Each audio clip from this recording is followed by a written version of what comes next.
Christelle Luisier-Bredard, vous êtes la nouvelle conseillère d'État depuis le début de l'année. Vous entamez votre tour du Pays de Vaud. Ce n'est pas une compétition sportive, mais le but, c'est quoi? C'est d'aller simplement se présenter aux communes ou bien y a-t-il un autre message par derrière?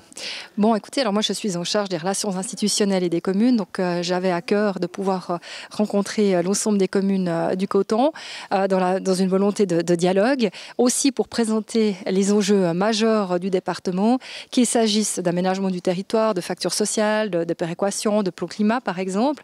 Et puis l'idée, c'est d'amorcer un échange avec les communes, de pouvoir répondre à leurs questions et de dialoguer sur ces aspects-là. Voilà, vous l'avez dit, un menu composé de 3 points, la durabilité avec la présentation du plan climat de l'État de Vaud, un petit point sur les relations communes, cantons et enfin une présentation de l'aménagement du territoire. Premièrement, eh bien, le plan justement du climat présenté par votre collègue, il réside en 3 points. Expliquez-les-nous.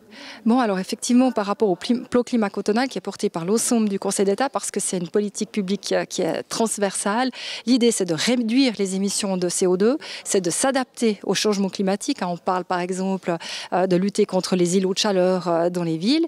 Et puis c'est aussi de documenter, donc c'est d'avoir un monitoring des mesures que l'on prend de façon à ce que l'on puisse bien vérifier que les objectifs de réduction d'émissions soient atteints.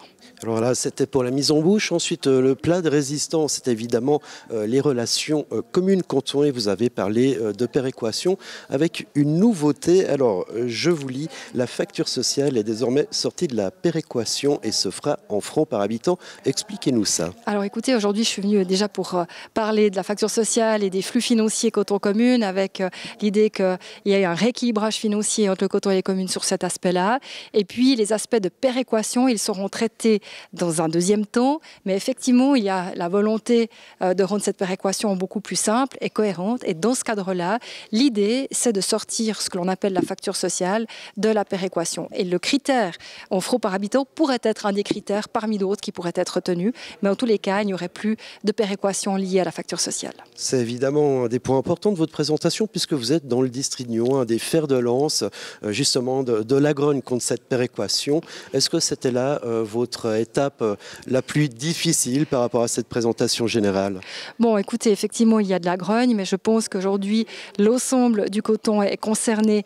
S'agissant en particulier des flux financiers canton-commune, en tout cas partout où je vais, il y a des attentes très importantes à ce niveau-là et il y a des attentes par rapport à un nouveau système de péréquation qui est aujourd'hui à bout de souffle. Et je peux vous dire que certaines communes ici nous disent que le système est dépassé. Si je suis dans ma région, dans la Broye aussi. Donc c'est vraiment, disons, une préoccupation de tout le territoire. Voilà, j'allais le dire, en tant qu'ancienne syndic, est-ce qu'on entend ce message que vous êtes venu nous dire ce soir jusqu'à Payerne? Oui, ben bien sûr, je suis évidemment très sensible aux relations canton-commune, même si aujourd'hui j'ai endossé un autre habit, mais j'ai particulièrement à cœur de trouver des équilibres entre les échelons institutionnels. Voilà, et pour terminer, eh ben, on a fini avec le dessert, une petite présentation de l'aménagement du territoire. Dans les grandes lignes, qu'est-ce qui va changer? Quelle va être la marque Christelle Luisier-Bredard? Bon, alors écoutez, il y a deux aspects, il y a la forme et le fond. Sur la forme, j'ai beaucoup insisté sur la relation de partenariat entre le canton et les communes sur ces questions d'aménagement et sur l'exemplarité de l'État en termes de cohérence, de clarté, des délais. Et puis, par rapport aux communes, aussi la volonté que les communes, elles, fassent un effort pour être exemplaires dans le cadre des dossiers qu'elles amènent sur notre table, de manière à ce qu'on puisse nouer une vraie relation de partenaire.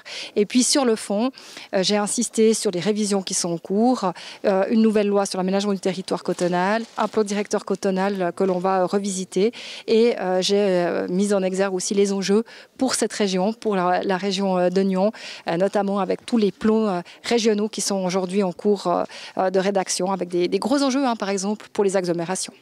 Il vous reste un an. En 2022, il y a les cantonales. Entre deux, il y a les élections communales, plus encore les enseignements de la crise du Covid. C'est un menu assez ambitieux. Est-ce que vous pensez vraiment arriver au bout de toutes ces propositions et de cette mise en place? Écoutez, je l'espère. En tous les cas, on a planifié ceci de cette manière.